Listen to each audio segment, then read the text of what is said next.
प्रार्थना, आता अगदी महाराजांनी आपल्याला प्रार्थना सांगितली आहे. प्रार्थना याचा अर्थ आधी समजला पाहिजे आपल्याला. अनेक प्रार्थना आपल्याला पूर्वीपासून आपण करतो आहोत. त्या प्रार्थनेमध्ये आपला मी पण कमी झालं पाहिजे आणि समोरच्या देवतेची की कोणाची ज्याच्याकडे जिथे आपली श्रद्धा आहे, श्रद्धा हवी आणि श्रद्धेने ते समर्पण होतं, त्याला म्हणतो आपण प्रार्थना, खरी प्रार्थना. नुसती आपण वरवर म्हणतो ती प्रार्थना नाही. अंतःकरणापासून जे आपण प्रार्थना म्हणतो किंवा ज्यांच्यावर आपली श्रद्धा असते, देवता असेल किंवा सद्गुरू असेल, कोणी असू शकतो, त्या प्रार्थनेत आपलं मी पण कमी झालं पाहिजे. मी पण म्हणजे म्हणाला की I am nothing but doing everything.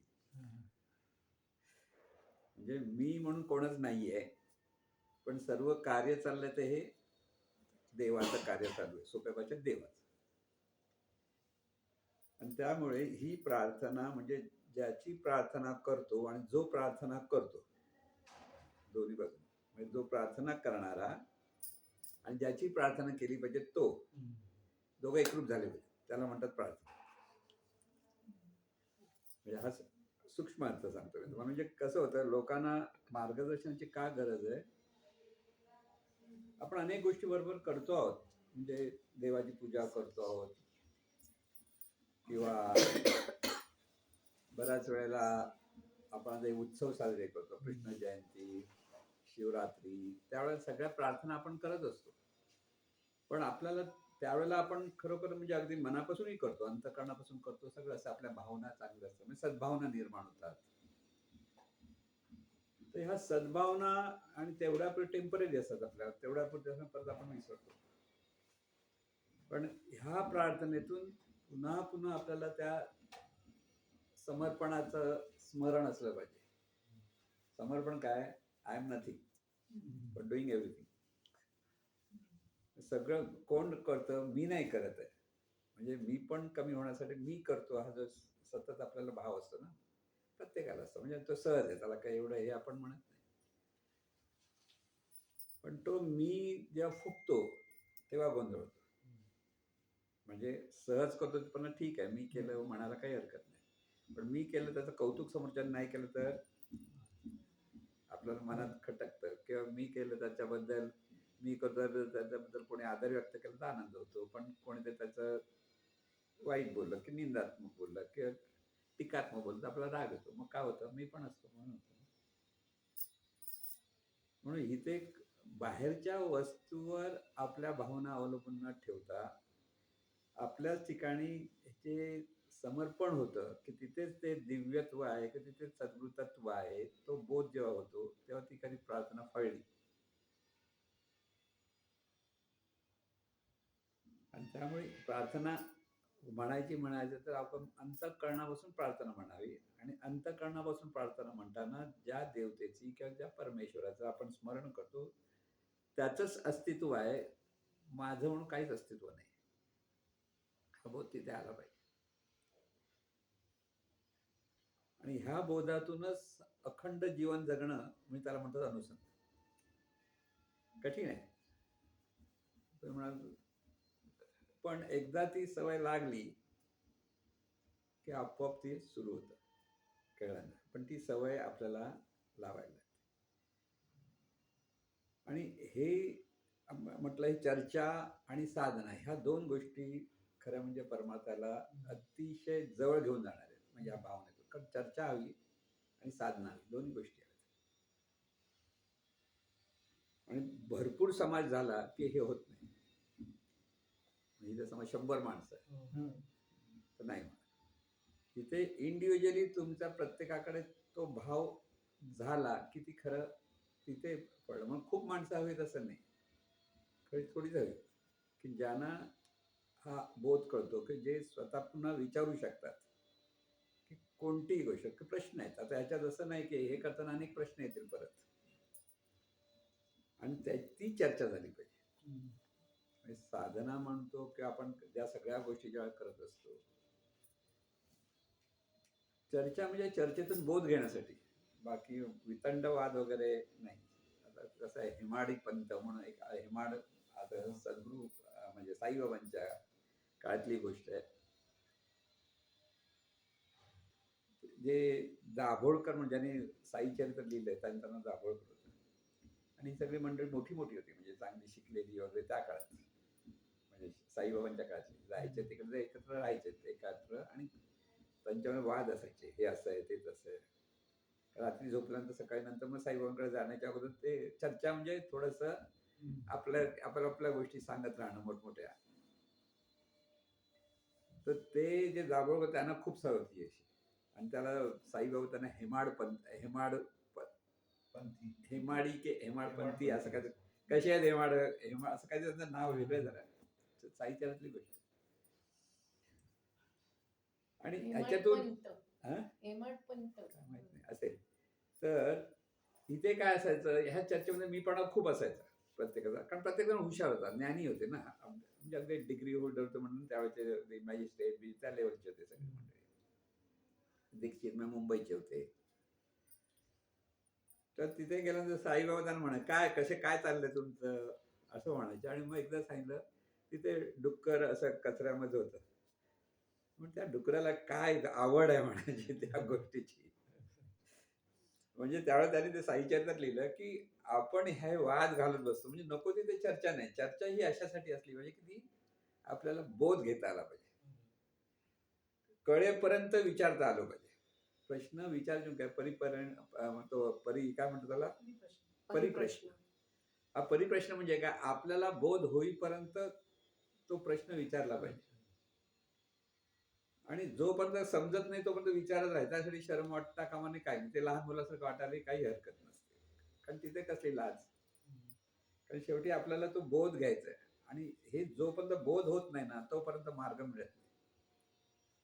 महत्वाचं लक्षात. वरवरच्या आपण गोष्टी वाचल्या, बऱ्याच आपण वाचतो, तर ह्या चर्चेतून हे निघतं. त्या चर्चेतून जेव्हा मग परत आपण ग्रंथ वाचू किंवा त्याच्यातून त्याचा बोध घ्यायचा प्रयत्न करू, त्यावेळेस ग्रंथाचे अर्थ आपल्याला उलगडायला लागतात. कारण ग्रंथामध्ये सगळ्या गोष्टी मांडलेल्या असतात शब्दामध्ये, पण त्याचा जो बोध आहे किंवा गुह्यार्थ आहे तो समजायला जरासा वेळ लागतो बऱ्याच वेळेला. आणि त्यामुळे इथे प्रश्न विचारून विचारून ज्ञान, म्हणून हे सगळ्या भगवद्गीता म्हणा, अष्टवक्र गीता म्हणा, दासबोध म्हणा, हे गुरु आणि शिष्याचं प्रश्नोत्तर आहेत. सगळे प्रश्न आहेत. त्यांना जे प्रश्न पडले त्याला आपण ते सरसस वाचत जातो, पण तिथे त्या शिष्याला जो पडलेला मनातला प्रश्न तो सद्गुरू त्यांचे त्याला उत्तर देतात. त्याला तरी सगळे हे आपण म्हणतो ग्रंथ आहेत. पण वरवर वाचताना आपल्याला कळत नाही. आता माझ्या मते मी सांगेन काय होतं ते सांगतो. मी ज्या वेळेला जीवनविधी येण्यापूर्वी शिर्डीला जायचो. साईबाबांचा अगदी रोज एक गुरुचरित्रातलं आपलं सद्गुरू नाही साईचरित्रातलं पहिला अध्याय रोज वाचायचो. मी त्यावेळेस कामावर वगैरे सगळं जायचो, पण सकाळी लवकर ते वाचायचं, आणि संपल्यानंतर शेवटचा अध्याय शिर्डीला जाऊन वाचायचा, असं एक ठरवलं होतं. कोणी शिकवलं सांगितलं होतं, पण करायचं. आणि द्वारका माई त्यावेळेला 4 वाजता उघडायची. आता ती दिवसभर रात्रभरच उघडी असते. पण 4 वाजता उघडायची, 5 वाजता ती आरती असायची तिकडे. तर तो शेवटचा अध्याय असायचा. ते सकाळी समजा 3 वाजता उठला, तिथे थंड पाण्याची आंघोळ करायची. म्हणजे कसं असतं बघा, ते सांगतो. अर्थात कोणच नसायचं त्या काळामध्ये. एवढं 4 वाजता एखाद दुसरा असला, 4 वाजता कोण उठून तेवढं यायचं नाही. आणि तो अध्याय वाचायचा. साईबाबांचा मोठा फोटो इथे तुम्ही गेलेला असाल सगळ्यांना. धुनी आहे, धुनीच्या समोर मोठा सुंदर फोटो, आणि त्याचे डोळे आपल्याकडे बघतात असं वाटतं. आणि तिथे पाहायचं, आणि मग ते जे वाचन व्हायचं, तर त्यावेळेला सगळ्या गोष्टी मी का म्हणतो ज्ञानाची का आवश्यकता असते. ते साईचरित्रामध्ये सगळ्या चमत्काराच्या गोष्टी सांगितलेल्या, म्हणजे अनुभव आलेले कोणी कोणी. ते चमत्कार म्हणजे खोटे आहेत असं नाही म्हणत आपण, पण आपण जेव्हा वाचतो, म्हणजे मी जेव्हा वाचतो तेव्हा मला ते सगळे चमत्कार वाटते. त्याच्यातला जो साईबाबा जो बोध देतात तो कळायचा नाही. जेव्हा मी पैमावर महाराजांकडे आलो तेव्हा मला लक्षात यायला लागलं की साईबाबांना हे सांगायचं होतं, म्हणून त्या पद्धतीने गोष्टी ग्रुपाने त्या सगळ्या सांगायच्या. आपण काय करतो, गोष्टी वाचतो. म्हणजे माझा अनुभव मी तुम्हाला सांगतो का असं. साईचरित्र तर मी बऱ्याच वेळा वाचलंय, कारण महिनाभर ते एक एक अध्याय वाचायचा म्हणत जायचं. महिन्याच्या शेवटी तो त्याचं सांगता तिथे व्हायची. आणि त्यामुळे इथे आता साईच्यातल्या अनेक गोष्टी आहेत. आता उदाहरण देतो मी तुम्हाला सांगतो म्हणजे कसं असतं. एकदा साईबाबा असे बसलेले होते. त्यांचे सगळे शिष्य जवळचे शिष्य असे बसले आणि तिथे एक मेंढपाळ मेंढ्या घेऊन चालला होता. ते 2 छोटेसे पिल्लं होती, म्हणजे कोकरू म्हणतो आपण ती. साईबाबा उठले आणि त्या कोकरांना ते जवळ घेतलं, प्रेमाने अशी कुरवाळायला लागले. तर सगळ्यांना वाटलं आणि त्याला म्हटलं, "त्याला पैसे दे, मेंढपाळाला त्याचे पैसे." त्यानं म्हटलं, "काय ना आता जेवणासाठी हवंय." आणि परत त्यांना खायला आणलं, खायला वेळ दिलं प्रेमाने आणि मग परत त्यांना सोडून दिलं. तर शिष्य म्हणाले, "अरे ह्याला पैसे पण दिले, ह्याला खायला पण दिलं आणि परत बाबा सोडून पण दिलं." कारण त्यावेळेला ते साईबाबा नॉन-व्हेज म्हणजे ते करायचे तर खायचेच ना. तर सगळ्यांचा भाव असा झाला, की ह्यानं आता पाहिजे असेल जेवणाचं करायचं त्याच्यामुळे म्हणून घेतले असतील. पण त्याला सोडून दिलं. तर त्याने विचारलं, "तुम्ही असं का केलं?" तर ते म्हणाले, "हे दोघं ना भाऊ होते गेल्या जन्मात आणि दोघे माझे शिष्य होते." गंमत बघा म्हणजे काय सुंदर गोष्ट ती. पण दोघं इतके भांडत होते, की एकाने एकाला विष घातला आणि दुसऱ्याने त्याला मारून टाकलं. आता आता त्यावेळेस विचार काय साईबाबांना गेल्या जन्माचं कळतं असं वाटलं की नाही. त्याला बोध त्यांनी दिला. बोध काय? शिष्य होते. पण साईबाबांनी सांगितल्याप्रमाणे ऐकले नाहीत. म्हणून एकमेकांचा द्वेष केला ना. आणि द्वेषातून एकमेकाला मारलं म्हणून दुसरा जन्म का आला? कळलं? म्हणजे कर्म सिद्धांत त्यांनी सांगितला, की या कर्माप्रमाणे माणसाला कसं मिळतं. म्हणजे आता हा बोध, पण हा कधी आला? जीवनोदय झाल्यानंतर कळला. त्याच्याबरोबर अनेक वर्ष साई चरित्राचं वाचन कंटिन्यू चालायचं. म्हणजे अगदी महिन्यात हा कार्यक्रम होता. म्हणून इथे चर्चा पाहिजे किंवा कुठून तरी मार्गदर्शन आपण घेतलं पाहिजे आणि त्या मार्गदर्शनातून जेव्हा जितकं आपण चिंतन करायला लागतो तितका तितका तो आपल्याला बोध येतो. असं आहे. पण चर्चा पाहिजे. म्हणजे फेस टू फेस चर्चा. म्हणजे असं पण नाही. तर सगळे ग्रंथ हे चर्चात्मकच आहेत तसं बघा. तरी पण कळताना कठीण होतं आपल्याला.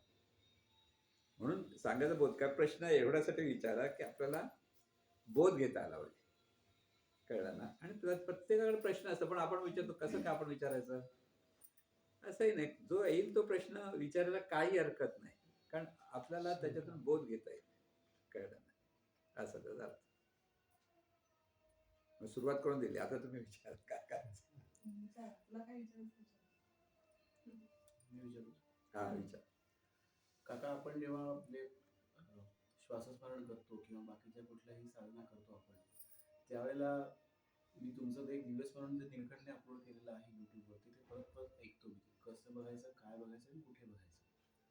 पण आता डोळे मिटल्यानंतर ना समोर जरी बघितलं तरी ती वेळ जास्त वेळ म्हणजे समोर आपण म्हणजे कोण बघतोय असा प्रश्न विचारून जर आपण मागे गेलो पण तो जो भाव आहे आणि ते जे स्मरण राहायला पाहिजे ते राहत नाही आणि खूप कमी वेळ ते स्मरण राहतं आणि त्याच्यामध्ये बाकीचे विचार एवढे येतात ना की कधी कधी असं वाटतं की अरे आपल्याला आत्ता करतानाच एवढं कठीण जात आहे. तर सद्गुरू म्हणतात की ह्या भावातूनच जीवन जगायचं आहे. हे तर म्हटलं दिल्ली खूप दूर आहे असं मला तेव्हा असं बरेच वेळा वाटतं आणि ते इमोशनल अप्स अँड डाऊन्स आहेत ते खूप होतात त्याच्यानंतर म्हणजे की अरे अजून भरपूर पल्ला गाठायचा आहे असं असं वाटतं. ह्याच्यावरती काय करायचं म्हणजे तर थोडंसं असं काय म्हणतात ते निराशा येते. हो. आता इथे आपण जे म्हणतोय ना, श्वासस्मरण म्हणतो आपण त्याला. म्हणजे अगदी अनादी म्हणजे पूर्वीच्या काळापासून हा श्वासावरती सांगितलेलं आहे. तुम्ही श्वासाचं कधी? तर उद्धव गीतेमध्ये पण श्वासाचा आहे. उद्धव गीता वाचली आहे का तुम्ही? तुम्ही वाचता म्हणायचं. तर उद्धव गीतेमध्ये मनाला स्थिर करण्यासाठी श्वासाकडे लक्ष द्या म्हणून तिथे सांगितलं. म्हणजे किती म्हणजे आता बुद्धाने सांगितलं नाही, बुद्धाच्या अगोदर पण अनेक लोकांनी. कारण श्वास आणि मन ह्याचा आपला संबंध येतो. जितका श्वास दीर्घ घ्याल तितकं मन आणखीन खोल जातं म्हणा की अंतर्मुख होतं. मन श्वास दीर्घ घेतलं ना तर मन अंतर्मुख होतं. श्वास सोडताना ते बहिर्मुख होतं. पहिले एक ती गोष्ट लक्षात ठेवायची. कारण क्षणोक्षणी आपलं जे एनर्जी म्हणजे आता मी बोलतोय असं, कारण तुम्ही प्रत्येक जण बोलता. तर बोलता कधी बोलता? श्वास घेताना बोलता की श्वास सोडताना बोलता? विचार करा. सोडल्यानंतर म्हणजे ती एनर्जी झाल्यानंतरच तुम्ही बोलू शकता. बघा आता आपण भरभर बोलतोय. पण भरभर बोलताना सुद्धा श्वास सोडल्यानंतरच बोलता, श्वास घेऊन बोलू शकत नाही. मनातल्या मनात विचार करू शकता, पण बोलताना ती एनर्जी लागते. तर हा श्वास जो आहे तो श्वास प्रथम लक्षात घ्या. श्वासाचा आधार घ्यावा लागतो की श्वास दीर्घ घ्या. तुम्ही मुद्दाम सुरुवातीला दीर्घ घ्यायचा, दीर्घ सोडायचा. त्याचबरोबर दुसरी गोष्ट नेहमी सांगितली की शरीराचं भान घ्यायचं. लक्ष कुठे पाहिजे? श्वास घेताना श्वास घेतला समजा आणि श्वास घेताना शरीराचं जाण घ्या, म्हणजे भान घ्या, म्हणजे शरीर आहे. बघा, प्रत्येकाने प्रॅक्टिकल करा, म्हणजे लक्षात येईल तुम्हाला मी काय म्हणतोय.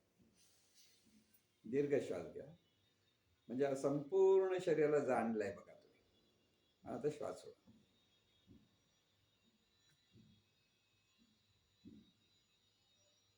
पुन्हा श्वास दीर्घ घ्या,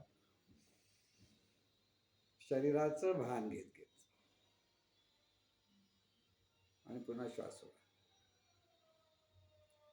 2 ते 3 वेळा असं दीर्घ श्वास घ्या, पुन्हा दीर्घ श्वास सोडा. पण ते करत असताना शरीराचं जाण घ्या, म्हणजेच भान घ्या.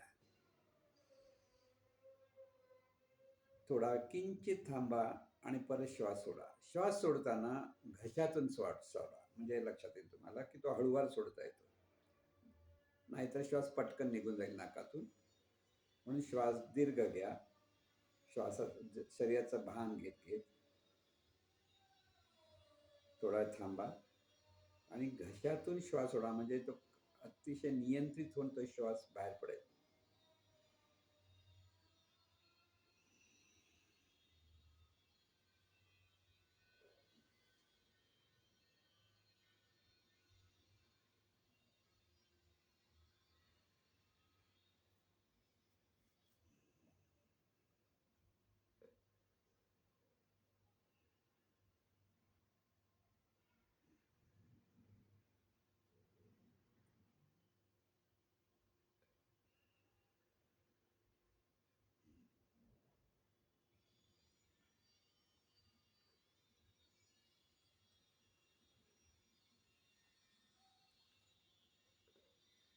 हळूवारपणे मग नॉर्मल श्वास होऊ द्या, पण तरी श्वासाकडे लक्ष, शरीराचं भान, या तिन्ही गोष्टी एकाच वेळेला करता आल्या पाहिजेत.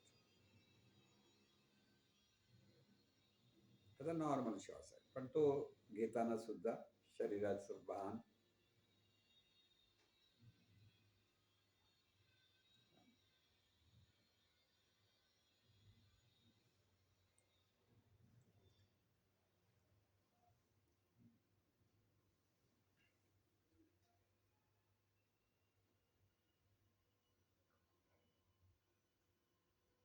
श्वास नॉर्मल असू द्या. आता फक्त श्वासाबरोबर सगळं श्वासाकडे लक्ष, त्याचबरोबर शरीराचं भान घेतलं जात आहे. घशातून श्वास हळूवारपणे सोडा.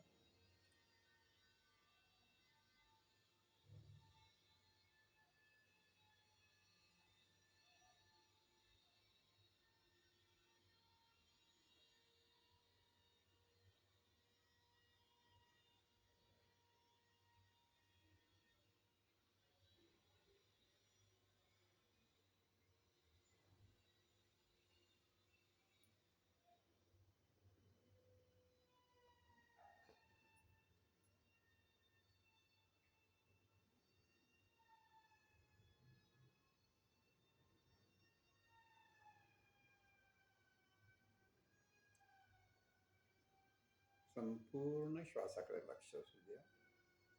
श्वास घेताना संपूर्ण पायापासून डोक्यापर्यंत सहजपणे शरीराचं भान या. हळूवारपणे घशातून श्वास सोडा.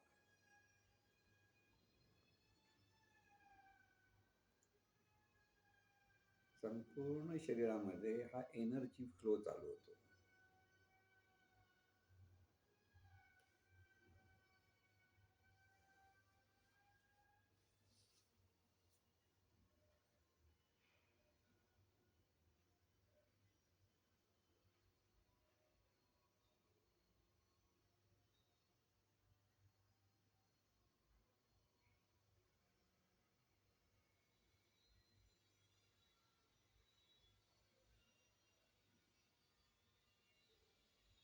चेहरा अधिक अधिक प्रसन्न होत राहू द्या.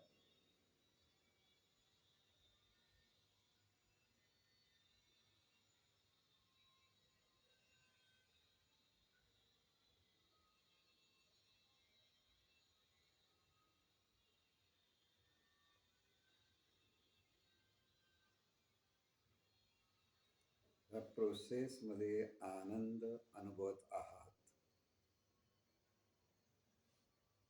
त्यामुळे प्रसन्न चेहरा अधिक खुलतोय.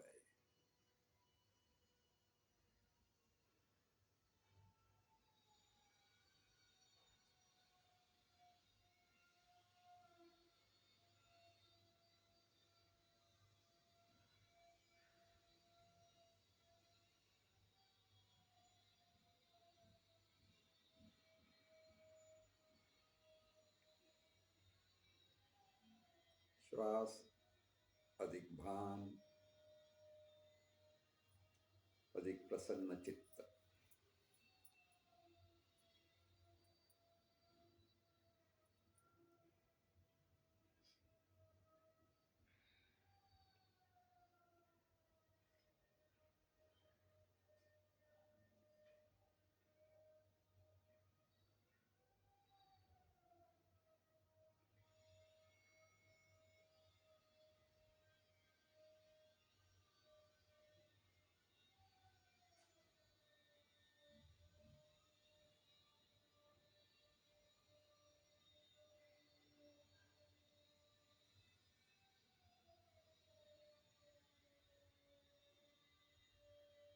सद्गुरुनाथ महाराज.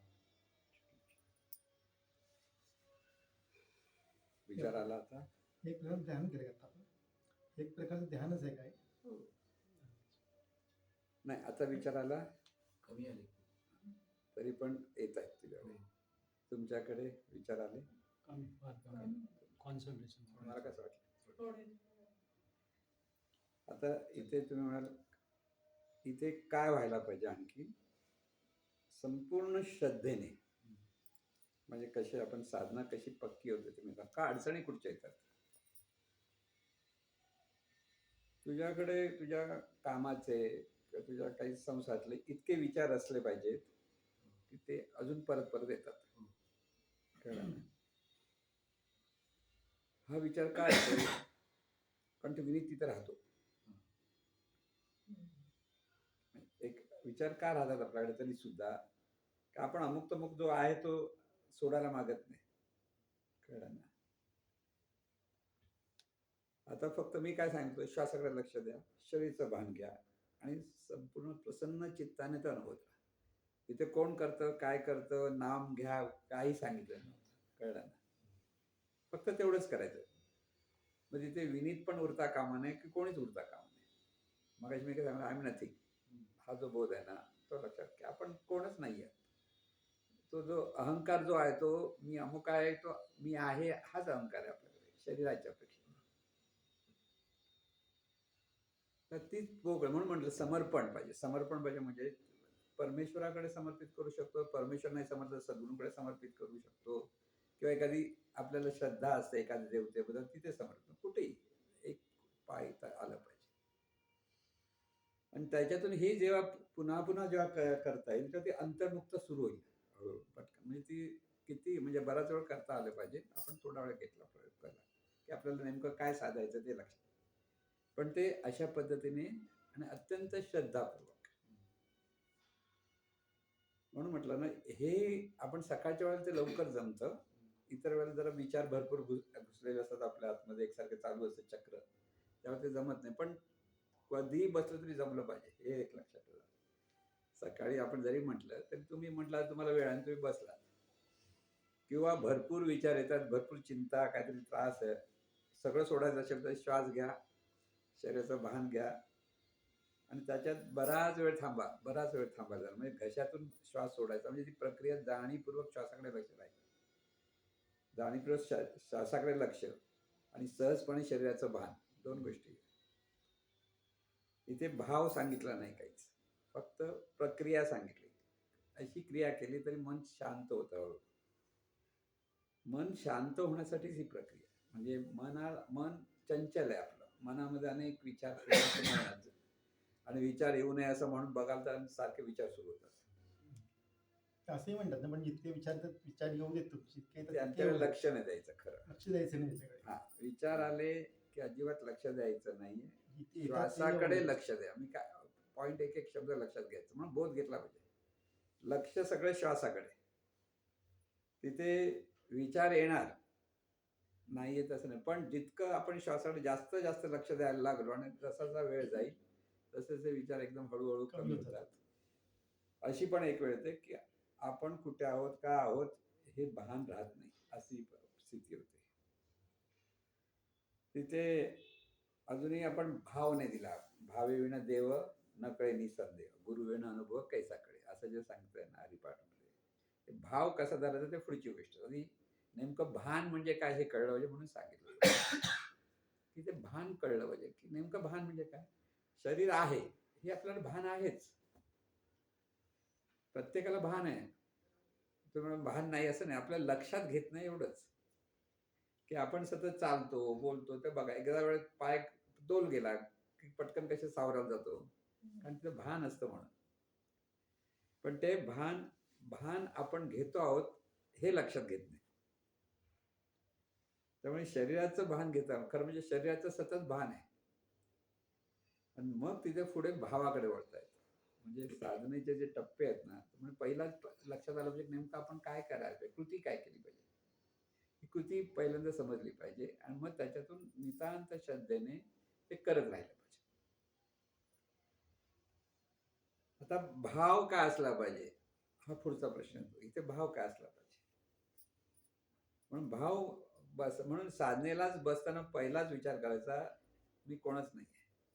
म्हणजे मी म्हणणारं असं कोणच नाहीये. मी म्हणणारं कोणतरी आहे हा आपला भ्रम आहे, पण आपल्याला खरं वाटत नाही. क्षणोक्षण म्हणजे म्हणून साधनेला बसताना मी पण बाजूला होऊन साधनेला बसावं लागतं. मग साधनेला कोण बसतंय हा प्रश्न आहे. मग कोण साधना तर चालते, मग साधनेला कोण. तर साधनेला बसताना शरीर आहे आणि शरीरातून जाणणारं तत्व आहे. दोन गोष्टी आपल्याकडे आहेत. दोन ते पार्ट आपल्याला कळत नाहीत. आपण शरीर म्हणजेच मी हा जो बोध धरलेला आहे, त्यामुळे जाणणारं तत्व म्हणतो ज्याला आपण जाणीव शब्द वापरतो साधा, किंवा पाहणारा, बोलणारा, करणारा असं करून जो आहे जे तत्व आहे, ते तत्व आणि शरीर ह्या दोन गोष्टी वेगळ्या आहेत हे लक्षात घेता येईल. म्हणून साधनेला बसतानाच पहिले हे लक्षात घ्यायचं की म्हणजे हा बोध आहे की भाव धरण्यासाठी उपयुक्त आहे की ह्या शरीरातून हे जाणणारं जे तत्व आहे, ती जाणीव आहे, ती साधनेला बसते. ही जाणीव मी देव म्हणते आणि मी म्हणते म्हणून तो भ्रमिष्टपणा सुरू झाला. भ्रम आहे आपल्याकडे सर्वांकडे. देहभाव म्हणतो तो भ्रम असतो. तो भ्रम तिथे बाजूला करतोय आपण की आहे कोण, तर त्याला एका शब्दात म्हणायचं चैतन्य. वेदकालीन लोकांनी त्याला ब्रह्म म्हटलंय, आत्मा म्हटलंय, आणि आपण त्याला म्हणतो जाणणारं तत्व किंवा जाणीव. ब्रह्म आत्मा कळत नाही आपल्याला, म्हणजे मोठं काहीतरी आहे एवढंच कळतं. पण जाणणारं तत्व हे आपल्याला कळतं, कारण आपण जाणत असतो म्हणून जाणणारं तत्व आहे. आपण प्रत्येक जाणणारे आहोत, सगळं जाणतच असतो. दुसरं काय करतो. जीवन जगत असताना एकदा सगळ्या गोष्टी दिवसभर जाणत असतो, झोपेत पण जाणत असतो आणि स्वप्नात पण जाणतो. तिन्ही अवस्थेमध्ये आपण ते फिरत आहोत. पण तिथे सगळीकडे तिन्ही अवस्थेत भाव आहे आपल्याकडे. काय भाव. मी देह आहे. आता हा भाव बाजूला झाला पाहिजे. म्हणून साधनेला बसतानाच फक्त हे चैतन्य आहे की ही जाणीव आहे हा भाव तिथे आला पाहिजे. म्हणजे साधना कोण करतंय, ते जाणणारं तत्व साधनाला बसतंय. आणि हे जे जाणणारं तत्व साधनेला बसतंय ते देहाचा आधार घेऊन बसतंय, कारण देहाशिवाय जाणीवपूर्वक जाणता येणार नाही. म्हणून देहाचं महात्म्य आहे.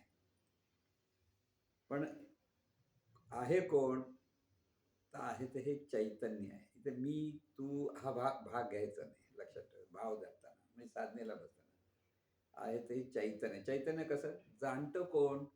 ते जाणणारं तत्व ते चैतन्य किंवा जाणीव. जो शब्द आपल्याला आवडेल तो घ्यायचा. त्यालाच ईश्वर म्हणतो आपण, त्यालाच आत्मा म्हणतो, त्यालाच ब्रह्म म्हणतो, लक्षात घ्या. आणि त्यालाच देव म्हणतो. म्हणजे हे जे जाणणारं तत्व आहे ते मुळात दिव्य आहे. देव म्हणजे दिव्य. पण हेच जाणणारं तत्व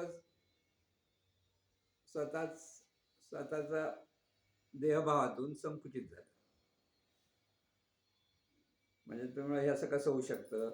मग भ्रम देवाला झाला का? हो, देवाला झाला. या शरीरातून प्रगट झालेल्या देवाला भ्रम झाला. का? जसं दुधाचं दही होतं. का? दूध वेगळं आणि दहीचं गुण वेगळे होतात ना. दुधाचं दही केलं, दही तर देहात दुधापासून झालं. दुधाचे गुण कुठे गेले आणि दह्याचे गुण कुठे गेले? ते विरजण पडलं त्याच्यात. तसं हे देहभावाचं विरजण पडलं, त्याचं दही झालं. कळलं? त्यामुळे आता ते आहे ते आता परत आपल्याला देवभावातून जीवन जगायचं, म्हणजे चैतन्य भावातून जगायचं. पण चैतन्य म्हणजे ती कल्पना नाहीये इथे लक्षात. देवभाव म्हणजे लोकांना मी देव आहे म्हणजे झालं नाहीये. हे जाणणारे तत्व जे आहे ते मुळात दिव्य आहे. ते देव. देव कोणाला म्हणायचं? प्रत्येकाच्या ठिकाणी देव आहे. देव आहे म्हणजे काय? ते जाणणारं तत्व आहे ते. पण ते जाणणारं तत्व आज देव नाही, आज ते जीव आहे. पण एकदा जर मीपणा गेला तर ते परत देव होतं. म्हणजे दह्याचं दूध नाही होणार, पण जीवाचा शिव होतो. कळलं? त्यामुळे साधनेलाच बसताना पहिलं तेच सगळं मोकळं करायचं. मनातला देहभाव बाजूला करायचा की जे आहे ते जाणणारं तत्व आहे. शरीराचं भान हे शरीर आहे, शरीराच्या द्वारे ते जाणतं. आणि म्हणून खरी ओळख आपली काय आहे? हे जाणणारं तत्व हीच आपली खरी ओळख आहे. आता या जाणणारं तत्वाचं म्हणून हा भाव जाताना या सगळ्या गोष्टी सांगाव्या काय लागतात की त्याशिवाय भाव येणार नाही. मग जाणणारं तत्व निराकार आहे. आपण आतापर्यंत आपल्या शरीराचा आकार म्हणजे आपण हेच समजतोय ना. पण एकदा आपण निराकार आहोत हे कळलं तर शरीर आणि आपण वेगळ्याच हे कळेल. म्हणजे हे जाणणारं तत्वाने स्वतःच, आपण म्हणतो शब्द समजण्यासाठी वापरतो, पण हे जाणणाऱ्या तत्वाने स्वतःला हे सांगत राहिलं पाहिजे की तू निराकार आहेस स्वतःलाच. हे निराकार आहे. शरीराचा आकार घेतलाय तो माझा आकार म्हणून तू समजतोस. पण किती वेळ राहणार तो आकार? कधीतरी फुसायचाच आहे ना. म्हणजे एखादा कलाकार ज्यावेळेला चित्र काढतो मोठ्या कॅनव्हासवर आणि त्याला आवडला नाही, परत फुसतो, परत रंग फासतो आणि परत दुसरं चित्र काढतो. तसं हे सगळं जीवन चाललंय. आपण ठरवून जन्म घेऊ शकतो का? माहित नाही. ठरवून मरू शकतो का? माहित नाही. तुम्ही मला किती पण मला मरायचं ठरवलं तरी जर ते होणार नसेल तर तसाच जिवंत राहतो माणूस. कधी कधी म्हणतो अरे मरण येत नाही, मरण म्हणणारी माणसं म्हणून मरण येत नाही म्हणतात. आणि ज्याला खूप जगायचं म्हणतात तो पटकन निघून जातो. कळलं की नाही? हे आपल्या हातात नाहीये. म्हणजे आपण नेमकं कोण आहोत हे आपल्याला कळत नाही. म्हणून आपल्या हातात म्हणजे मी अमुक तमुक म्हणणाऱ्याच्या हातात नाही. मी ठरवून जन्माला आलो असं होतं का? नाही होत. म्हणजे ह्या मागचं जे शास्त्र आहे ते सगळं समजण्यासाठी हे जाणणारं तत्व आहे ते निराकार आहे. म्हणून इथे जन्म मृत्यू ह्या अंगाने जे आपण सुखी दुःखी होतोय हे तर अनादी काळापासून चाललेल्या राहाडगाड आहे. किती माणसं जन्माला आली आहेत, किती माणसं गेलेली आहेत. राम असो, कृष्ण असो, संत असो, सगळ्यांनी देहाकार केला आणि मग परत निघून गेले. तर बरेच संत कसे सांगतात आम्ही इथेच राहणार. साईबाबांचं सांग इथे माझ्याकडे आला त्याला मी त्यासाठी मी मदत करणार आणि लोक श्रद्धेने जातात तिथे. साईबाबा मी इथे राहणं म्हणजे काय देहाने मी राहणं म्हणतात का? नाही. ते अनंत स्वरूप किंवा चैतन्य स्वरूप आहे. त्या निराकार स्वरूपाच्या अंगाने मी इथे आहे. आता यांनी काय रामदास स्वामींनी सांगितलं मरावे परी कीर्ती रूपी उरावे. सद्गुरूंनी काय सांगितलं? कार्य रूपी उरावे. आणखीन पुढे सांगतो मरावे पूर्वी ज्ञान रूपे उरावे. कारण हे ज्ञान आता सद्गुरूंचं ज्ञान आपण घेतो, म्हणजे सद्गुरूंचं ज्ञान आहे म्हणून सद्गुरूंचं ज्ञान आहे, तर ज्ञान रूपाने सद्गुरू आपल्या बरोबर आहेत. लक्षात, म्हणजे आपण फक्त देहाकडे पाहतो. म्हणून ज्या वेळेला श्रीकृष्ण निजाधामाला जाणार तेव्हा त्यांचा जो प्रिय मित्र उद्धव होता, म्हणजे अगदी त्यांच्यावर असायचा, म्हणजे शिष्य नंतर म्हणा पण पहिला मित्र होता. त्याला एवढं दुःख झालं, त्याला कळलं की श्रीकृष्ण म्हणाले मी आता निजाधामाला जायची वेळ आली, आता मला जायचं, अवतार कार्य संपलंय आता. तर जाऊन त्या रडायला लागला, अरे मी तुझ्याशिवाय जगणार कसं करणार, तू आहेस. म्हणून मग श्रीकृष्ण त्याला अगदी प्रेमाने आलिंगन दिलं आणि त्याला शांत केलं. आणि तेव्हा त्याला सांगितलं की तू फक्त हा देह म्हणजे मी आहे समजतोस म्हणून तुला दुःख होत. हा देह गेला तरी मी असणार ना, समजलं का? हा देह जाईल, देह आज ना उद्या जाणारच आहे, पण हे ज्ञानाच्या अपेक्षेत ज्ञान रूपाने हे तत्वाचं कार्य चालूच आहे. म्हणून अनादिकाळ हे ज्ञान येतच आहे पुढे पुढे पुढे. लोक विसरतात जातात, ते जरी झालं तरी हे जे दिव्य ज्ञान म्हणतो की अध्यात्म ज्ञान म्हणतो, हे ज्ञानाची गंगा चालूच आहे. तिथे कुठे ना कुठे कोणतरी सांगतच प्रत्येक ठिकाणी, जिथे ज्यांना ते अभ्यास झालाय तिथे हे ज्ञान प्रसवतं खरं म्हणजे. त्याला आपण म्हणतो की तिथे म्हणून म्हटलं ना, वेदांचे जे सिद्धांत आहे अपौरुषे आहे असं म्हणतं, म्हणजे कोणी व्यक्तीने सांगितलेले नाहीत, ते स्फुरलेले आहेत. अहम ब्रह्मास्मी वगैरे शब्द जे आपण म्हणतो महावाक्य, ही स्फुरलेली वाक्य आहेत. आणि त्यामुळे त्यांच्या आतून आले, जो ज्याने पहिलं स्फुरलं असेल तो म्हणतो अरे मला माहित नाही, मी काय बोललेलो नाहीये, पण ते आलेलं आहे. तसं जे ज्ञान जेव्हा येतं ना तेव्हा ते देवाचं असतं. पॉइंट्स करून आपण लिहायला लागलो तर ते मीपणाचं असतं, जीवाचं. पण सहज पुरायला लागलं तर ते देवाचं ज्ञान आहे म्हणून लक्षात ठेवायचं. आणि त्यामुळे हे सगळं जे आहे मी पण आपल्याला बाजूला करायला पाहिजे. ते मी पण बाजूला होत नाही, असं बाजूला केलं असं होणार नाही. ठरवलं तरी होत नाही. का सांगा, का नाही होत? महाराजांनी एक सुंदर आव्हान, समजा आपण पूर्वी शेणाने घर सारवायचो ना, तर एकदम शेणाने हात आपले झाले आणि जायचं आपण घर स्वच्छ करायचं ठरवलं, काय होईल? सगळे शेणच लागतात. तर मीपणा बदलता येत नाही. तिथे सद्गुरूला शरण जाऊनच मीपणा जातो. लक्षात घ्या, सद्गुरूंचं महात्म्य इथे येतं की ते सद्गुरूंना आपण का महात्म्य द्यायचं असतं की तिथे आपलं जे मीपण आणि जो आपला अहंकार तो कमी होण्यासाठी सद्गुरू. आणि लगेच शरणागत होत नाही. किती जरा मी शरण आहे म्हटलं, लोटांगण घातलं तर ती शरणागती नाही. जोपर्यंत मी पण नाही जात, जे आहे ते सगळं सद्गुरूंचं, उठा बसता सद्गुरूंचं म्हणजे त्या स्वरूपाचं, या भावात जेव्हा जातो तेव्हा ती शरणागती असते. पण ती प्रोसेस आहे. शरणागती सुद्धा प्रोसेस असते. एका झटक्यात शरणागत झाला असं म्हणता येईल. जरासं बघा, अनेक शिष्य असतात. आता आपल्या सद्गुरूंच्या जीवन कार्यामध्ये जर पाहिलं, केळुस्कर नावाचे खूप हुशार शिष्य तुम्हाला नसेल माहिती आहेत तुम्हाला? मनोहर केळुस्कर म्हणजे ते त्यांचा ह्यांचा अभ्यास होता, संतांचा अभ्यास खूप होता. आणि सद्गुरूंकडे ते येऊन ऐकायला लागले, त्यांचं शिष्यत्व घेतलं सगळं. आणि त्यांनी मोठं कार्य केलं. म्हणजे ह्या सगळ्या म्हणजे ह्या मुंबईच्या जोगेश्वरी वगैरे ज्या सगळ्या शाखा आहेत त्या त्यांनी लोकांना जमवून करून म्हणजे मोठं कार्य केलं. म्हणजे अगदी, आणि प्रवचन सुंदर करायचे. ते LNT मध्ये हे होते, परचेस ऑफिसर होते. आणि अतिशय सज्जन, म्हणजे प्रामाणिक, सद्गुरूंप्रती श्रद्धा, आपण म्हणतो अगदी सद्गुरू शरणागत आहेत असं जे म्हटलं. आणि त्याच वेळेला ते काय ग्रंथ तिथे कोणारे आपले तळाशीलकर. हे मोठे कार्यकर्ते. सद्गुरूंचं ग्रंथदिंडी वगैरे, सद्गुरूंची ग्रंथ नेऊन अनेक ठिकाणी नेणं बिणं असा तो प्रकार असायचा. आणि ते सेक्रेटरी होते त्यावेळेला. कार्यकर्ते म्हणून सद्गुरूंना सेक्रेटरी. आणि हे केळुसकर लोकांना मार्गदर्शन करणं वगैरे सगळं. तर संस्थेला त्यावेळेला पैसे नव्हते. संस्था अतिशय गरीब लोकांमधून आली ना. जीवन विद्या मिशन वरून नाही आली, तळागाळातून लोकांना अगदी गरिबीतूनच वर आली म्हणाली. तर त्यांनी काय ठरवलं, जे प्रवचन म्हणजे त्या केळुसकरांच्या प्रवचन येतील त्यांनी 1-1 रुपया द्यायचा.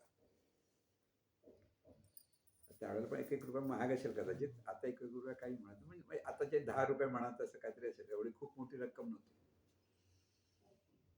तर त्या केळुसकरांना ते आवडलं नाही.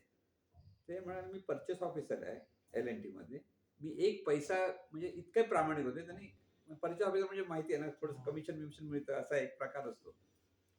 तर मी कसलंही 1 पैशाचं कमिशन घेत नाही. आणि इथं प्रवचनापासून तुम्ही 1-1 रुपया घेतात, माझं नाव खराब होईल. तिथे दोघांच्या मध्ये वाद निर्माण झाला.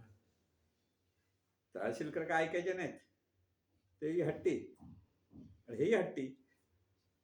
त्या दोघांना वाद झाला. तो आत गेला सद्गुरूंकडे. आता बघायला गेलं शहाणपणाने तर संस्था चालवायची तर पैसे पाहिजेत. दुसऱ्या बाजूने बघायला गेलं तर केळुसकर म्हणतात 100% खरं, पैसे कशाला घ्यायला पाहिजेत, पैशाची गरज नाही ना. सद्गुरू लोकांच्या मध्ये काय बोलणार सद्गुरू. आता हाही अभ्यासू, हाही चांगला कार्यकर्ता. तर त्याने असं सांगितलं की संस्थेच्या कार्यासाठी पैसा लागणारच ना. हा केळुसकरांचं डोकं फिरलं. ते ताडकन उठले, निघून गेले. बघा कसं असतं. म्हणजे मी म्हणतो, तुम्ही सद्गुरू काय म्हणतात ते ऐकून घ्या. सद्गुरूंचं काय म्हणणं आहे समजून घ्या. की त्यांना प्रश्न विचारा. परत नाही समजलं तर प्रश्न विचारा. तिथे राग यायचे कारण काय, ती शरणागती नाही ना. बघा शरणागती आतापर्यंत शरणागत म्हणत एवढं मोठं कार्य केलं, खूप मोठं कार्य. म्हणजे असं छोटं नाही. ज्या काळामध्ये तुम्ही विचार करा, जोगेश्वरीला येऊन त्यांनी प्रवचन करायचे, गोरेगावला करायचे. म्हणजे ही साईड सगळी आहे ना, पश्चिम साईड, त्याची सगळ्या शाखा त्या केळुसकरांनी प्रयत्न केला. त्यातून त्यांनी केलं असं आपण म्हणतो सद्गुरू कृपेने झाल्या. पण तरी सुद्धा अहंकार जात नाही. अहंकार म्हणजे देहभाव इतका घट्ट असतो की ते त्यांना वाटत मी प्रामाणिक आहे. त्यांचं म्हणणं काय चुकीचं नव्हतं ना बघायला गेलं तर. आणि मी प्रवचन करताना तू कोणाकडे पैसे मागायचे नाहीत. तू नंतर दुसरीकडे कुठे जात असेल, करत असेल तर करू द्या. माझं त्यांचं ऑब्जेक्शन तसं नव्हतं. पण सद्गुरूंनी जेव्हा ह्यांची बाजू घेतली असं त्यांना वाटलं, ते निघून गेले. जीवनविद्या सोडली त्यांनी. माणूस बघा किती हुशार असतो, प्रामाणिक असतो, सज्जन होता. म्हणजे मी म्हणतो सगळ्या गोष्टी 90% सगळ्या चांगल्याच होत्या. 10% राग होता. राग होता म्हणजे अहंकार होता. आणि त्या रागाच्या भरात सद्गुरू त्यांना फोन केले, या म्हणाले, समजावून सांगितलं, ऐकायला तयार नाही झालं. आजही आहेत ते. मग आता ही शरणागती गेली कुठे, लक्षात आलं. म्हणजे आपण पूर्ण शरणागत होतो असं सांगता येत नाही. जर आपल्याला लगेच माझं म्हणून समोर येतं, शेवटी त्यांना मी प्रामाणिक आहे हाही अहंकारच आहे ना. बघा अहंकार कसा सात्विक अहंकार आहे. मी प्रामाणिक आहे, मी सज्जन आहे, मी म्हणतो तेच बरोबर आहे, हाही अहंकार आहे. म्हणजे अहंकार कुठे कुठे नसतो. मला आपण म्हणतो ना आपल्याला वाईट वाटतं, तोही अहंकार असतो. रागवला म्हणजे अहंकार असा नाही, कोणी बोलणं वाईट वाटलं तोही अहंकार आहे. म्हणून अहंकाराची अनेक रूप आहेत. आणि मग ह्या रूपापासून दूर व्हायचं असेल तर थोडा वेळ तरी हे लक्षात ठेवलं पाहिजे. पूर्ण शरणागती म्हणजे ते मी म्हणून कोणीच नाहीये हा भाव आला पाहिजे. आणि तिथे आपल्याला मुरायचंय, लक्षात ठेवा कधी पण. म्हणजे परमार्थ नेमकं थोडक्यात काय, हा मीपणा शिवाय जीवन जगणं म्हणजे परमार्थ, दुसरं काहीच नाही. ऐक नाही थोडंसं पटकन बाजूला झालं, पण तोच चिकट जात नाही. आणि त्यामुळे हे सगळं करावं लागतं. म्हणजे आपण म्हणतो सत्संगामध्ये बसलं पाहिजे, ग्रंथाचं वाचन केलं पाहिजे, चिंतन केलं पाहिजे, साधना केली पाहिजे, जास्तीत जास्त लोकांच्या भल्याचं चिंतन केलं पाहिजे, आणि हे करताना स्वतःचं निरीक्षण परीक्षण केलं पाहिजे. मला राग येतोय, मला हा आवडतो, तो आवडत नाही. ह्याच्यात आपण जेव्हा अडकतो तर ते सगळे अहंकाराचे रूप आहेत.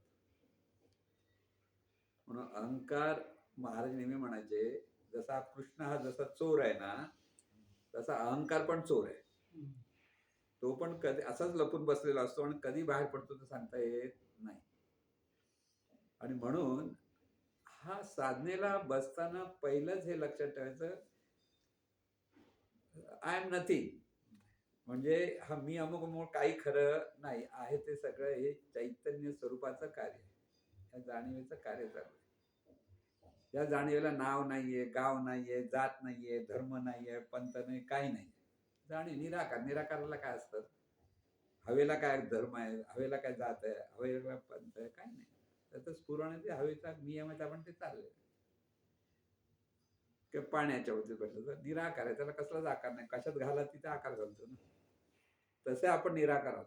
कुठे जाऊ तिथे ऍडजस्ट झालं पाहिजे.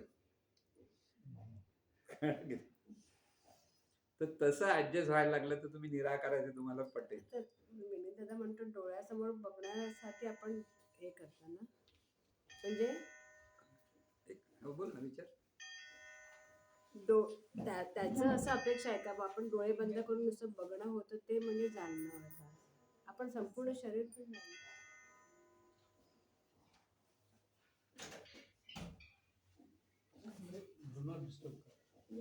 हो. ही विनिच्छा आहे.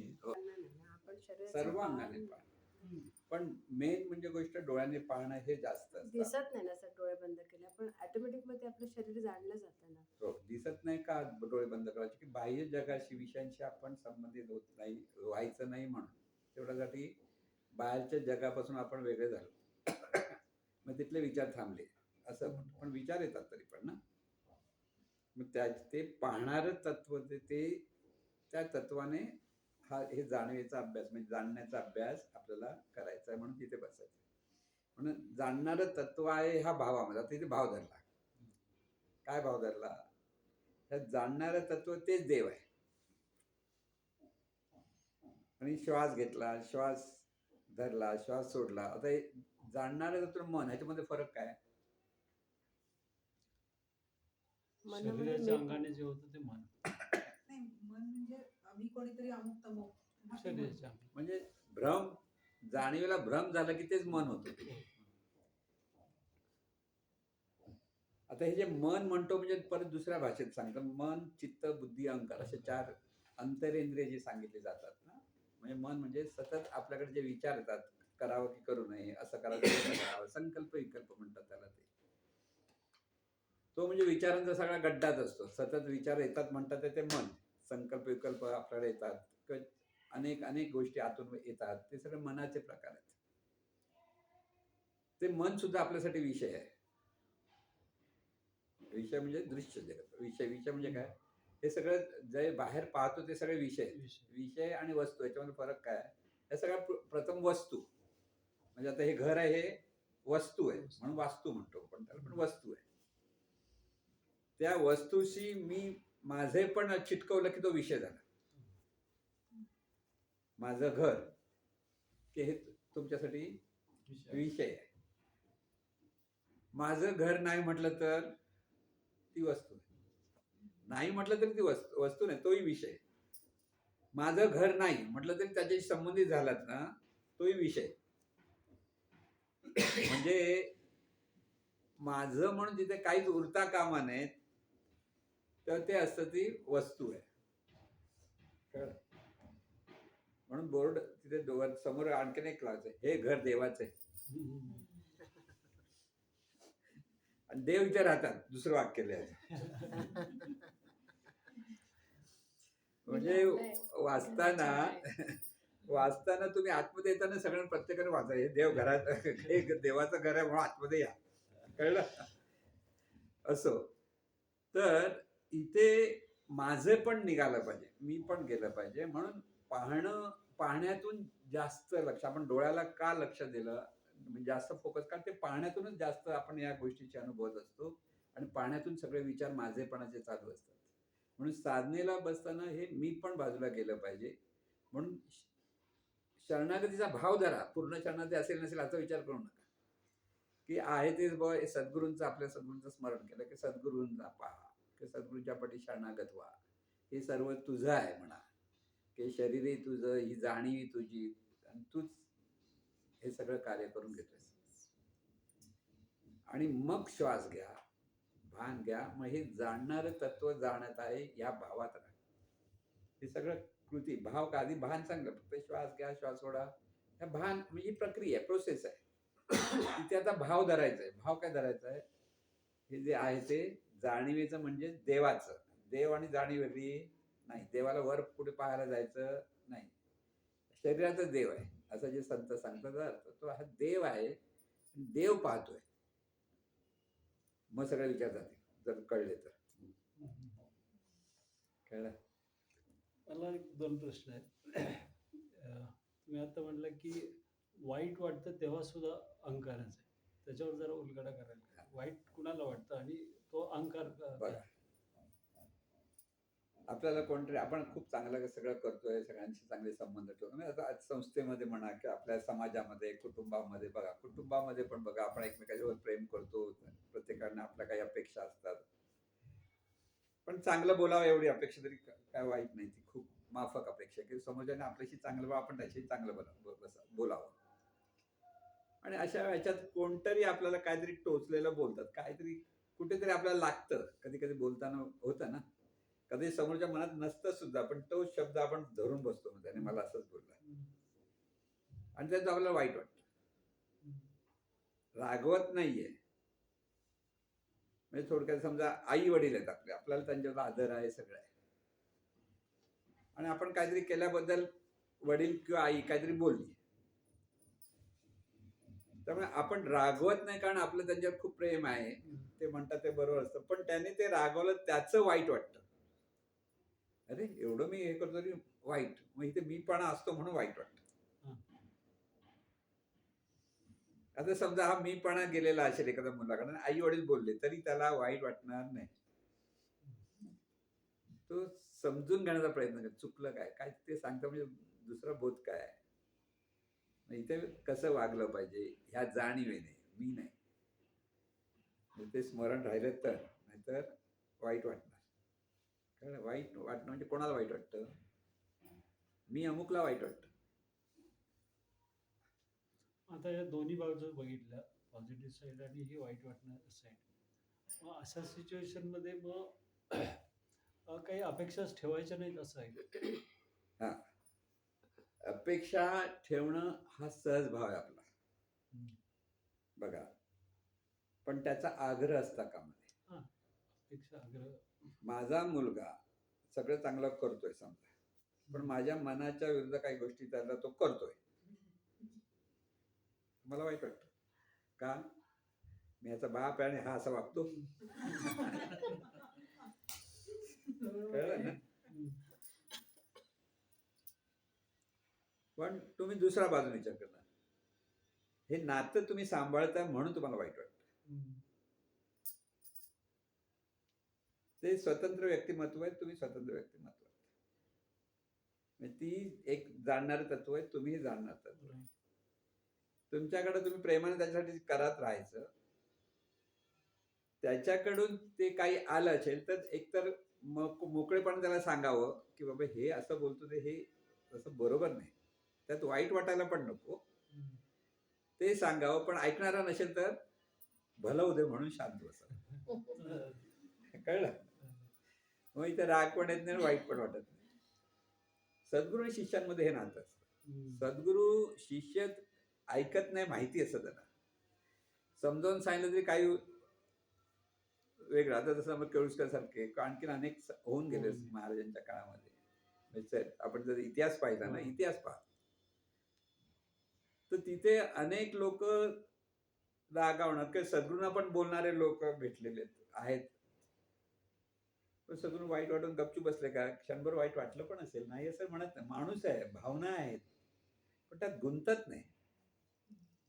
आपण काय करतो, तेच घट्ट धरून बसतो. हा असा बोललास, तू असा बोललासच कसा, इथून सुरुवात होते. दुसरं असं होतं, आत्ताच तुम्ही थोडा वेळ म्हटलं की जन्म आपल्या हातात नाही आणि मृत्यूही आपल्या हातात नाही. ते कधी येईल, कधी जो सांगता येईल. पण आपण असंही ऐकलेलं आहे की काही थोर लोक, संत लोक ठरवून समाधी घेतल्यासारखं. हो. मग ते कसं काय? हा. एक दोन गोष्टी लक्षात ठेवायच्या. त्या आपल्या हातात नाही म्हणजे कोणाच्या हातात नाही. मी अमुक आहे त्याच्या हातात मी नाही. अमुक आहे त्याच्या हातात. म्हणजे लक्षात घ्या, म्हणजे इथे पहिली स्पष्ट करेन, हे आपल्या हातात म्हणजे आपल्याकडे कसले सामर्थ्य नाही. हम्म. अहंकार तोडायचा असेल तर पहिले लक्षात ठेव. हं, जन्माला की मी ठरून आलेलो नाहीये, मी अमुक तमुक म्हणतो तो. हं. आणि मरणार म्हटलं किती घाबरला, नको मरणार म्हटलं तर तुझं मरणाच्या वेळेला मरणार आहेस. बरोबर ना? म्हणजे हे जीवनचक्र चालू आहे सगळं. जन्म येणं, कार्याला काही काळ राहणं. हातात आपल्या हातात म्हणजे आता मी अमुकच्या हातात काय कर्म. बरोबर. कर्म करणं आहे. खरंच म्हणजे प्रत्येक गोष्ट कर्मच असतं आपलं. म्हणजे चालतो तेही कर्म, बोलतो तेही कर्म आणि विचार करतोही तर कर्म. उच्चार करतोय ते सगळं कर्म. ते कर्म करायचंय आपल्याला. जोपर्यंत देहभावाचा अपेक्षित कर्म करतो तिथे प्रारब्ध, संचित, आपण म्हणतो संचित, प्रारब्ध, क्रियामान आणि नियती, या 4 गोष्टीतून आपल्याला परत जीवन फिरायला लागतं. संचित लक्षात आलं ना तुम्हाला लोकांना? संचित म्हणजे पूर्व आयुष्यातलं जे आपण कर्म केलेलं आहे त्याचं फळ आपल्याला मिळालेलं नाही, तर ते साठवलं जातं. संचय जिथे होतो त्याला म्हणतात संचित. संचित चित आहे, ते चित म्हणजे जाणीव आहे. हो. आणि तिने साठवलेलं जे आहे ते संचित. दोन्ही असू शकतं. पाप आणि पुण्य, शुभ आणि अशुभ दोन्ही, म्हणजे दोन्ही खाती आहेत आपल्याकडे, काय डिपार्टमेंट वरती आहे. करायचं ते. जन्माला येतो तेच आपलं प्रारब्ध असतं. म्हणजे आपल्याला जो देह मिळाला आहे हे आपलं प्रारब्ध आहे, लक्षात ठेवायचं. आता बघा, काही मुलं गुटगुटीत जन्माला येतात आणि काही मुलांना जन्मताच काहीतरी व्याधी असते. हे त्या मुलाचं प्रारब्ध आहे, पूर्वजन्माचा तो म्हणजे पूर्व आयुष्यातल्या कर्माचा तो परिणाम आहे. नाही तर जन्माला आल्यावर त्याला काय पाप केलं आणि असं कसं झालं असा प्रश्न येतो ना. तर काही मुलं आता अंबानी अदानीच्या घरात जन्माला आलेली मुलं शुभ प्रारब्ध देतात.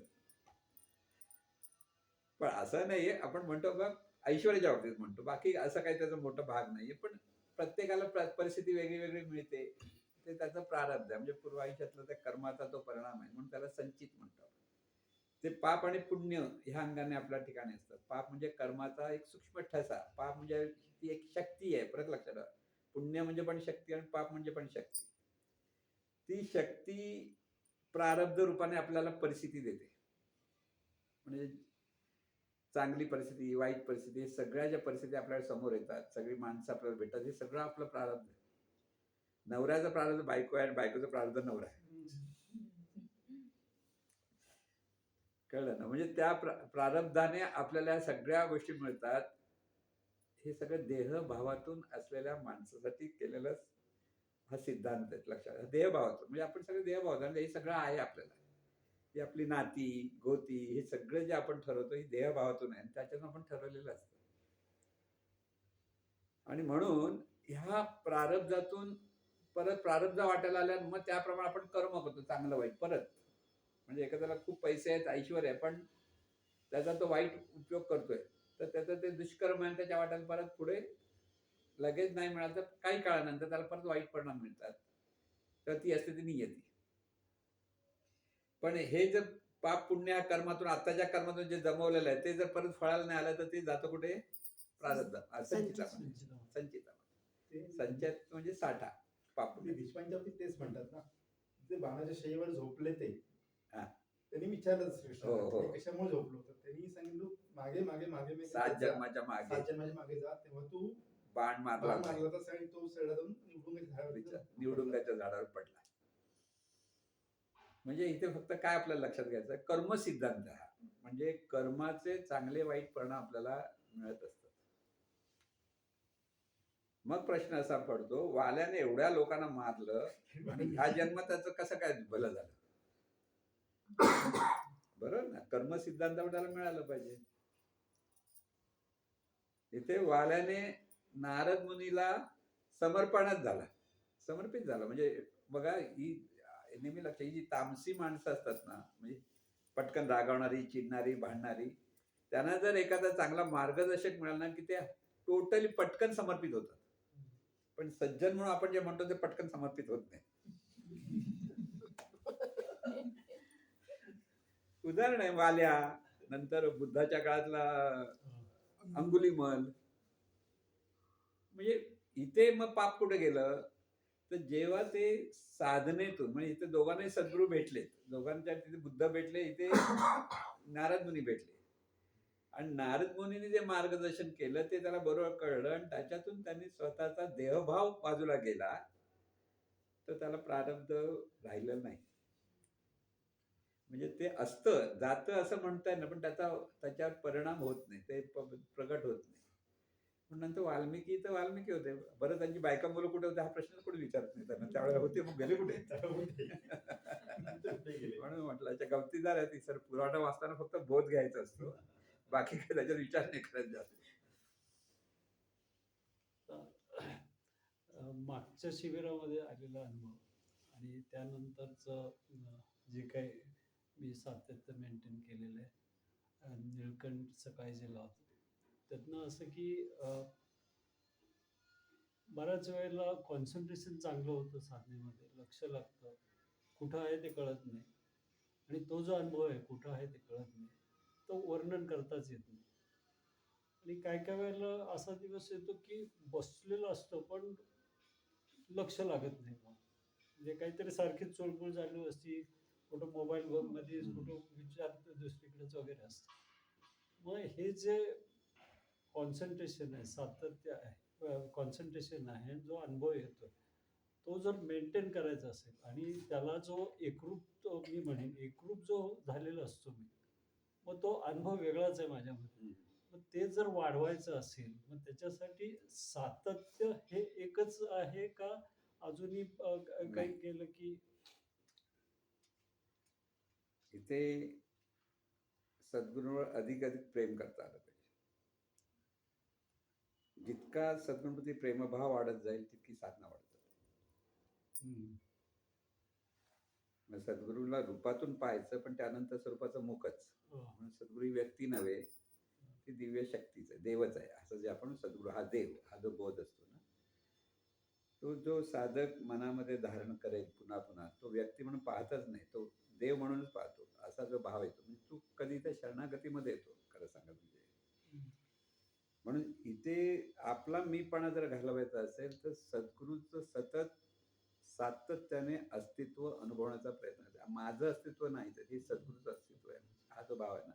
पण मगाशी मी सांगितलं आय एम नथिंग, हा जो भाग आहे ना, नकारात्मक वाटतो, पण नाही. नथिंग म्हणजे मी पण नाही, त्या दृष्टीने मी म्हणून कोणच नाहीये, आहे ते सर्व चैतन्य स्वरूप आहे, काही सद्गुरू स्वरूप आहे, हा भाव तिथे धरायचा.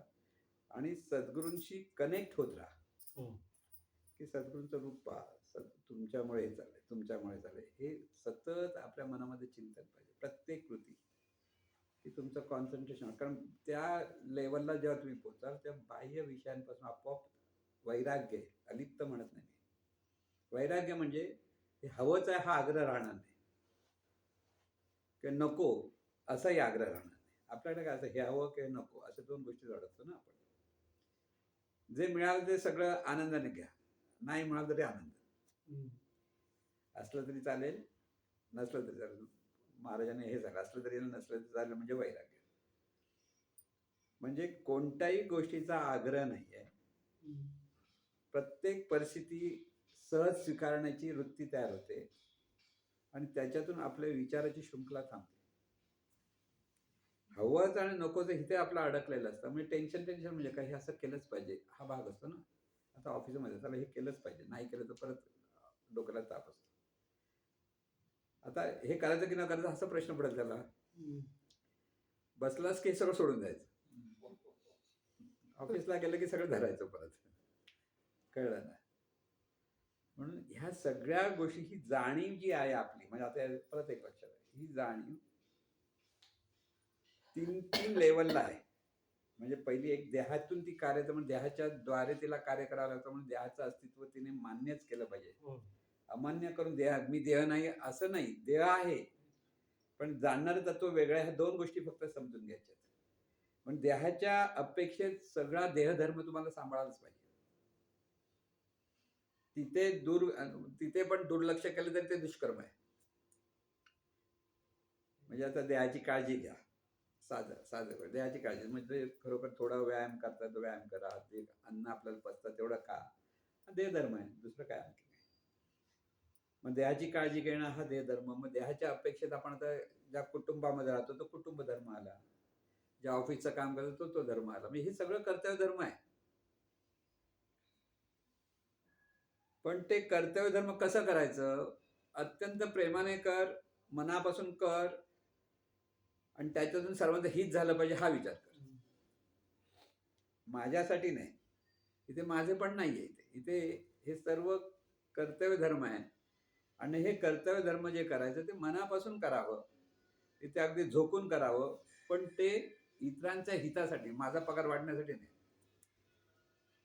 कळलं ना? आपण कसं माझा फायदा झाला पाहिजे म्हणून. मग जर याच्या बाबतीत जर पगार वाढला नाही तर कशाला पाहिजे एवढं काम करायला, असं पण लोक म्हणतात ना बऱ्याच वेळेला. पॅकेज वाढलं नाही तर काय उपयोग आहे? पॅकेज घेतला विचार बरोबर आहे, घेतलं हरकत नाही, पण मग संपूर्ण तिथे लक्ष पाहिजे, ते प्रामाणिकपणे करायचं. पण ते करताना सुद्धा कोण करतं? आणि त्याच्या फळाच्या मागे लागायचं नाही. फळाची आसक्ती हीच आपल्याला दुःख देते. आता हे कर्तव्य तुम्ही म्हटलं करत राहायचं भल्यासाठी वगैरे. म्हणजे मी ॲक्टिव्ह सर्व्हिसमध्ये होतो त्यावेळेला, आणि प्री कोविड टाईमच्या वेळेला by virtue of position designation वगैरे काय वेळेला काय व्हायचं की वाटतं की हा समोरचा माणूस अगदी व्यवस्थित आहे, पण by virtue of power given किंवा ऑर्गनायझेशनची रिक्वायरमेंट होती. काही लोकांना इच्छा नसून सुद्धा सांगावं लागायचं की तू आता आज संध्याकाळपासून येऊ नकोस.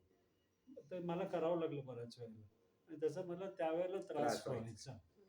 पण हे कुणाला तरी विचारलं होतं, तर हे वाईट वाटतं ना की माझ्यामुळे त्याची नोकरी गेली.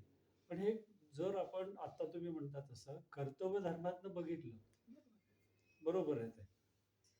कर्तव्य धर्मातून बरोबर आहे, त्याची नोकरी सोडली त्याचं प्रारब्ध आहे. ज्यावेळेला अर्जुन म्हणाला मी ह्या लोकांना कसं मारू, तू कुठे मारणार आहेस? कृष्ण त्याला तू कोण मारणार आहे? त्याला तुझ्या हातातच नाहीये, जन्म मृत्यू तुझ्या हातात कुठे? म्हणून म्हणतो ना आपण मच्छर मारायचा प्रयत्न करतो, काही मच्छर मरत नाही आपल्या हातामध्ये, आपोआप जातो. प्रारब्ध आणि ज्या हातात येते ते त्यांचं प्रारब्ध, म्हणून त्याचंही वाईट वाटत नाही. हो देवा त्यांचं भलं कारण मारा, हरकत नाही. नाही तर लोक म्हणणार मच्छर आहे, ते पण देव आहे ना, जाणी म्हणजे देव आहे, आणि त्याला मुक्त करतोच म्हणायचं. सोड, मुक्त होऊ दे, बिचारा चांगल्या जन्मात जाऊ दे. कळलं? म्हणजे तुम्ही म्हणता एवढं स्वच्छ आणि झुरळ दिसलं तर काय कराल? काल मुंग्या भरपूर झाल्या हो. नाही ती बोरी कोण टाकली ती सगळीकडे. आणि हे आपल्याला म्हणजे बघा, ह्या सगळ्या गोष्टी आपल्याला कळलंच पाहिजे, पण त्यांच्यावर द्वेष नाही. नमस्कार करा मनात मग पावडर टाका, त्यांचं भलं होते म्हणून. कळलं? म्हणजे हे प्रॅक्टिकल जीवनविद्या, ही प्रॅक्टिकल गोष्टी शिकवते. म्हणजे तुम्ही म्हणाला नाही अजिबात कोणाला मारायचं नाही, वेळाचं घरात घ्या मुंग्या आणि घरात घ्या सगळं जमू दे, सगळ्यांपर्यंत बसा. प्रॅक्टिकल आहे.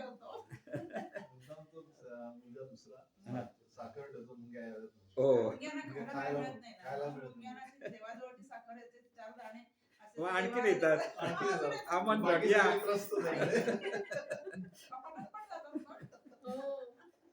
नाही आता इथे तुम्हाला ही व्यवस्था, म्हणून म्हटलं कर्तव्य धर्म आणि व्यवस्था ह्या दोन गोष्टी आपल्याला लक्षात, म्हणजे जीवन विज्ञान व्यवस्था हा शब्द वापरला. त्यांना चपाती खूप आवडते.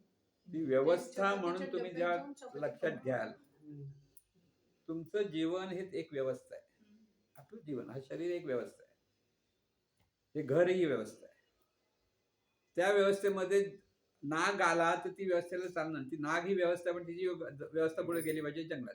बाबा जंगलात, घराच्या बाहेर, इथं नाही. कळलं ना? तसं आहे. ह्या व्यवस्थेशी अनुकूल आपल्याला वागता येतं. त्यात कोणाला द्वेष मत्सर नाही करायचा आहे. पण मुंग्यांचं घर कुठे जमिनीत कुठे बसा, आपल्याला काय हरकत नाही, पण वर येऊ नका घरात. कळलं ना? पण काय उलटे होत चालले म्हणजे आता जे चित्ते म्हणजे काय हो. म्हणतात, बिबटे. बिबटे हो आता बिबटे बिचारे येतात.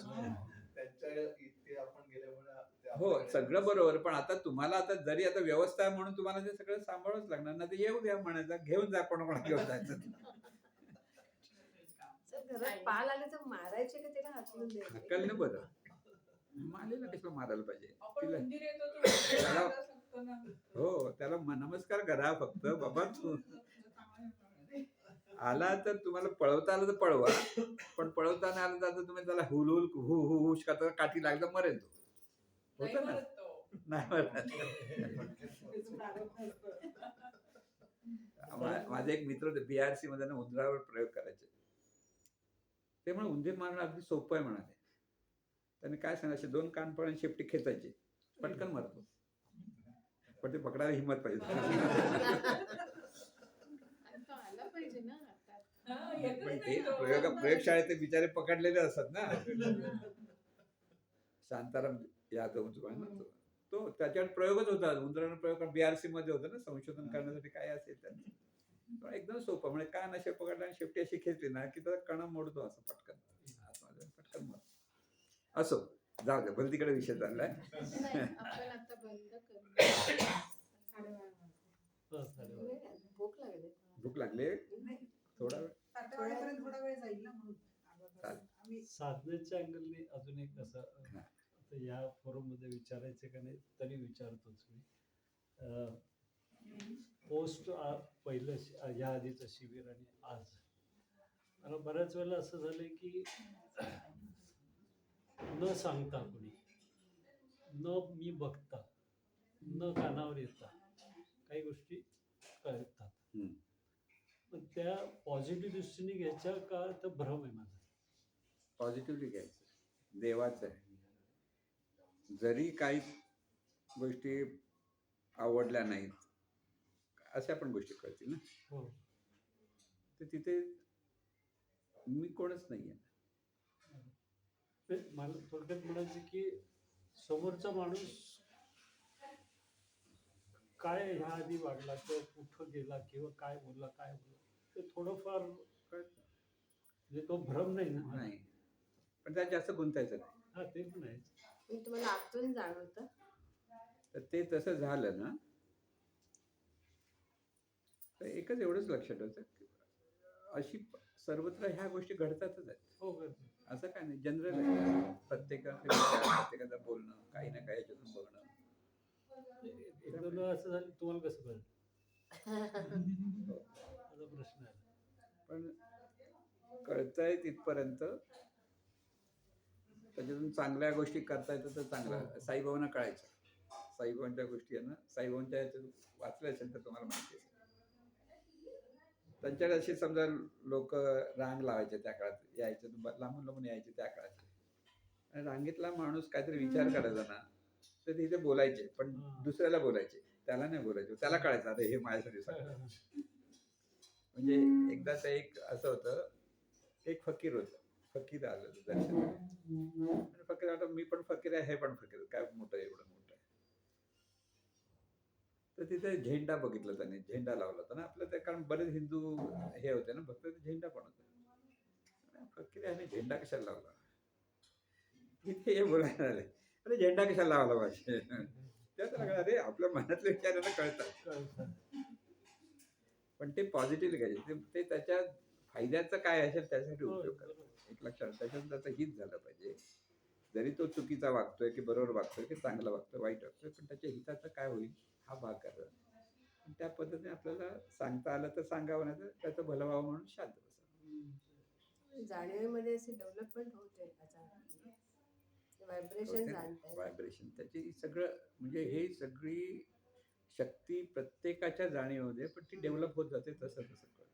आणि जेव्हा माझं कॉन्सन्ट्रेशन चांगलं असतं, इन्व्हॉल्ड होतो, येतच बसतो. सकाळी 4:30ला जे सुरू करतो हे बसतो. जेव्हा कॉन्सन्ट्रेशन होतं, फुल्ली एनग्रॉस्ड होतो, त्यावेळेला एक प्रकारचं, आता तुम्ही सांगू शकता, एक प्रकारचं वेगळंच मला काहीतरी जाणवतं. फिलिंग्स येतात मला आतमधनं, कुठेतरी असं स्पंदन जाणवायला लागतं. त्यावेळेला मला कळतं की आपण त्याच्यामध्ये जवळजवळ चाललेलो आहे, त्याच्यात इन्व्हॉल्व जास्त झालेलो आहे. नाहीतर काही काही वेळेला सारखं चोरबीड चाललेली असते. तर ते मला वाढवायचं. नाही, तिथे म्हणून म्हटलं ना, तिथे प्रेमभाव अधिक उत्कट झाला पाहिजे. हम्म. आणि त्याच्यातून तुमच्या डोळ्यातून अश्रूपणा येईल, दैवतपणा येईल, सगळं येईल. हो, होतं ते. सगळं होतं ते. आणि त्याच्यातून तुम्ही जितकं ते एकरूप व्हायला लागतात, म्हणजे एकरूपतेचं लक्षण असतं. एकरूपता तिथे आली म्हणजे तिथे मी पण जितकं कमी कमी कमी होत जाईल तितकं तितकं ते हे होतं. कारण मी पण पटकन सुटणार नाही हे नाही. परत लक्षात आलं.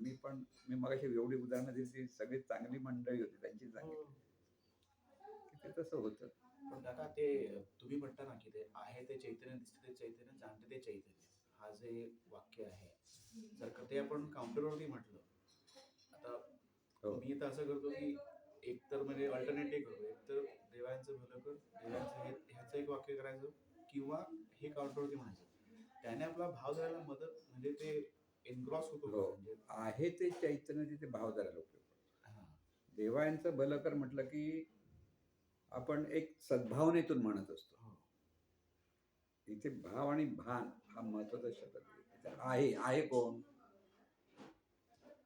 बघा, आहे हे एकच त्या स्वरूपाचं वर्णन आहे. सगळी वर्णन ही शब्दातून किती जरी सांगितली तरी परमेश्वराला जसं आहे तसं वर्णन करता येत नाही, कारण ते निर्गुण आहे, निराकार आहे तत्व. आपल्या डोळ्याला न दिसणारं तत्व आहे. आपले ज्ञानेंद्रिय त्याच्यात तेवढे सक्षम नाही आहेत की आपण ते पाहू शकतो. पण ते सतत आहे हा एक भाव आपल्याला असला पाहिजे. आहे म्हणजे सतपद म्हणतात, म्हणजे ते सतत आहे. म्हणजे आत्ताही हे चैतन्य स्वरूपाचं सगळं भरलेलं आहे. आपल्याला ते दिसत नाही, कळत नाही, काही नाही, पण ते चैतन्य स्वरूप आहे. म्हणून हे आकाश तत्व आहे, म्हणून हे वायू तत्व आहे, म्हणून हे तेज तत्व आहे, म्हणून हे जल तत्व आहे, पृथ्वी तत्व आणि आपण. प्रत्येकाचं अस्तित्व त्याच्यातून निर्माण झालेलं आहे. हा बोध असला पाहिजे आपल्याला. म्हणजे आहे असं म्हणताना ते अनंत स्वरूप आहे, हा एक भाग येतो. दुसरं मी आहे म्हटलं, ते आहे ते मी म्हणतो हा भाव आहे. म्हणजे सतत आहे. स्वतःकडे पहा, मी आहे म्हणतो ते आहे ते आहे म्हणजे ते तत्व आहे हे लक्षात घ्या. मी अमुक आहे म्हणून आपण गोंधळ घालतो, तिथे आहे पण काय कसं फास्ट म्हटल्याने नाही. तिथे भाव भाव धरूनच म्हटलं. भाव बघ, दोन गोष्टी आहेत. फास्ट जितकं म्हणशील तितका तो भाव राहत नाही. एकदा सहज झालं की तो भाव येतो, पण सहज होत नाही तोपर्यंत तो, की तुला सतत ते स्मरण असलं पाहिजे की सर्व तत्व चैतन्य स्वरूप ज्याला आपण शब्द म्हणतो ते सतत आहे आणि तेच देव आहे. म्हणजे खरा देव कोण असं जर म्हटलं तर ते मूळ स्वरूप आहे हेच देव. आणि त्याच्यातून ते जाणीव रूपाने स्फुरतं आणि देहरूपाने आकाराला आलं. ही त्याच्या पुढच्या स्टेप आहे. म्हणजे आपण त्या तत्वाशी एकरूप आहोत खरे, आपल्याला ते आता कळत नाही म्हणून तो गोंधळ आहे. मग आहे ते चैतन्य जे आहे ते जाणतं म्हणून जाणते ते चैतन्य. जे आहे ते दिसतं म्हणून दिसतं त्याच्यात. आणि सर्व म्हणजे सगळीकडे कुठेही पाहत ते चैतन्यच आहे हा बोध तुला सतत असं. म्हणजे तू डोळे बंद कर, डोळे उघड, मनातल्या मनात म्हण, पण सगळं चैतन्यच आहे. म्हणजे सगळी रूपात न गुंता ही सगळी चैतन्याची रूप आहे, तेवढंच फक्त लक्षात ठेवून पाहत राहायचं. तो साधना तुला तिथलं होऊ शकते. त्याने का म्हणजे एक फरक जाणवतो मला, की आधी निगेटिव्ह किंवा असे द्वेषाचे विचार खूप यायचे, पण थोडे आता म्हणजे कमी झाले ते, पण अजून बरंच पल्ला गाठायचा अशी. हो, पण एक लक्षात ठेवायचा, अभ्यास करत राहायचं, फळाचा आग्रह धरायचा नाही. तत्व आहे ना, आपण फळाचा आग्रह देतो, निराश होतो म्हणजे मिळत नाही, अजून एवढं केलं तरी मिळत, एवढंच म्हणत अजून खूप कमी आहे, अजून करायला पाहिजे. कळलं ना?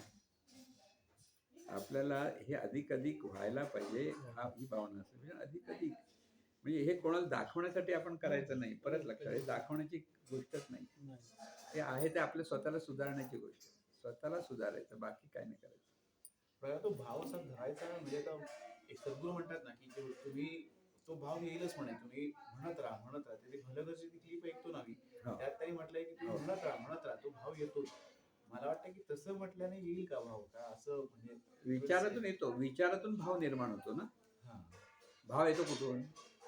पुन्हा पुन्हा विचार केला तर आता मी विनीत आहे, भाव आला कुठून? तुला पुन्हा पुन्हा सांगितलं लहान मुला, रे विनीत बाळा, हे विनीत बाळा, या विचाराने तू विनीत झालास ना. म्हणजे हे जे आहे ते विचारातून येतो, पण तो विचाराचा तो बोध पक्का बरोबर तसा कळून तो भाव धरायचा. म्हणून भाव म्हणजे त्या विचारातून भाव येणार. आता आपण हे बोलतो म्हणजे काय विचार आहेत. म्हणून विचारातून भाव, भावातून भावना, भावनेतून परत विचार, परत उच्चार, परत आचार, असं चक्र आहे. इथे मुळाकडे जा म्हणजे सतत विचार दे, म्हणजे भलं होऊ दे, भलं होऊ दे, अंतःकरणापासून भलं होऊ दे, सर्वांचं भलं होऊ दे, सर्वांचं भलं होऊ दे. तिथं आपोआप भलेपणाचा विचार यायला लागतो आपल्याकडे, ते बरोबर आहे. पण 4:15 ते 4:20 मध्ये आपोआप जागे सवय एकदा हे बरोबर आहे. अलार्म वगैरे लागत नाही. ते होतच 4:30 तसं. बरोबर वेळेवर झोपणं आणि ते करणं. वेळेवर झोपायला पाहिजे. 12 नंतर झोपायचं, सकाळी 4ला जाग येते. हो, झोप म्हणजे म्हणून म्हणलं तरी पण ती मग कमी होते, परत दिवसभरात कुठेतरी कधी झोपेत. डुलकी आली येऊ शकते. मला येत नाही अगं. मला सकाळी बरेच वेळा मी ह्याला पण म्हणजे निर्गुणला बरेच वेळा म्हणतो मी बरेच वेळा ठरवलं की 5 वाजता उठून बसायचं, पण ते म्हणजे झोपायला तरी उशीर होतो, काही ना काही काम चालू असतं किंवा असं होतं. पण 5 तासही झोप झाली पाहिजे ना. 5 तास म्हणजे म्हणजे एक लक्षात, झोप आता प्रत्येकाची कॅपॅसिटी काय असेल ती. पण स्टँडर्ड असं 7 तास किंवा 8 तासाची झोप आहे ती व्हावी, कारण मेंदू तेवढा फ्रेश झाला पाहिजे. मेंदूवर त्याचा परिणाम होता कामा नये यासाठी. पण ज्याला 5 तासाची झोप, जो साधना करताना 5 तासाची झोप पूर्ण होते, कळलं ना. म्हणजे मग असं पण होतं 12 तास झोपलं तरी बरोबर 5 तासाच्या ह्याच्यात उठतो. साधनेत मेंदूला पण हो, ऊर्जा मिळते. मेंदूला ऊर्जा मिळते. हा श्वासस्मरणामध्ये मेंदूला मी संपूर्ण शरीराला संपूर्ण ऊर्जा शरीराला, मिळते. पण मेंदू जास्त कार्यरत आहे. ध्यान आणि साधनामध्ये फरक काय? ध्यान असं म्हटलं तर म्हणजे सर्वसाधारणपणे सगळेजण ज्याला ध्यानधारणा म्हणतात, ते एखाद्या वस्तूवर लक्ष केंद्रित करणं म्हणजे ध्यान.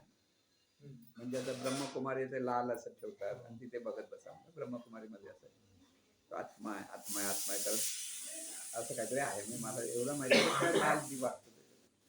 काही लोक दिव्याकडे पाहत बसतात, म्हणजे तिथे सगळा विचार स्थिर. साधनेमध्ये आहे तिथे लक्ष देणं, जो तत्व आहे त्या तत्वाकडे सगळं लक्ष वळवणं, म्हणजे स्वतःला पाहणं, त्याला म्हणतात साधना. म्हणजे कसं? आता जे सगळं सांगतोय ते त्यासाठीच सांगतोय की जाणीव आहे हे लक्षात घ्या. मी अमुक नाहीये, म्हणजे शरीर म्हणजे मी नाहीये हे पहिलं लक्षात घेता आलं पाहिजे. म्हणून पटवून घेता आलं, एकदा ऐकून नाही होते, पुन्हा पुन्हा पुन्हा पुन्हा लक्षात घ्या की शरीर म्हणजे मी नाहीये हे जोपर्यंत आपल्या ह्या जाणीव, आपल्या म्हणजे ह्या जाणीवच्या लक्षात येत नाही तोपर्यंत मी शरीर आहे म्हणूनच पाहणार. ते बाजूला जायला पाहिजे. ते बाजूला जाणं फार कठीण आहे. म्हणजे इतकं सोपं नाही. कितीतरी वर्ष त्यासाठी घालावे लागतात. 12 वर्ष तपश्चर्या करता म्हणजे काय करतात. पण तुम्ही म्हणाल हे राक्षस 12 वर्ष तपश्चर्या करतात पण राक्षस होतात, कुठे घुरतात कुठे, कारण त्याची भावनाच ती असते ना. कळलं ना. आपण म्हणतो ना ते सगळे तपश्चर्याने वरदान मागून घेतलं, ब्रह्माने वरदान दिलं आणि परत राक्षसासारखेच वागतात, मग उपयोग काय. मग शिष्य साधना करतो की अभ्यास करतो? सद्गुरूला पाहणाऱ्याला पाहायचं, साधना सांगितलं तुम्ही. हे सामान्य ना जमणारा नाहीच आहे. मग जो शिष्यगण आहे तो अभ्यास करतो, साधना मग पुढचा टप्पा. म्हणजे अभ्यास म्हणजे काय, ते आकलन करणं म्हणजे अभ्यास, शब्दाच्या द्वारे समजून घेणं म्हणजे अभ्यास. तो पण म्हणजे आज आम्ही ज्या लेवल अभ्यास साधना करतो, साधना नुसतो अभ्यास आहे, फिडिंग आहे. फीडिंग करतोय, पण जमजर ते समजत नसेल तर ते अभ्यास त्या दिशेने प्रयत्न आहेत. पण एकदा ते आकलन व्हायला लागलं की मग साधना. जेवायला वाढत पण थोडं आडवं पडायचं. नाही लवकर उठले ना ते. जेवून नंतर त्यांना पडू दे पाहिजे. आपण